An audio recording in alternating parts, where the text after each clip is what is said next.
adverbs, some of the adverbs that you're going to be working on today is afterward, the moment, and before. The adverbs help us to understand the story. For example, the first one, I was embarrassed because I called the teacher mom. Afterward, we all laugh about it. What happened first?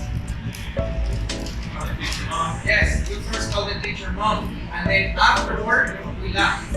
Okay, that's the correct sequence. The second sentence is, the moment I got in the bathtub, the telephone rang. What happened first? At the same time.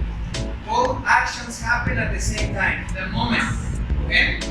This the third sentence. It says, Anne went to Japan last year. Before that, she had only traveled to Florida. What happened first? Traveled to Florida. You see?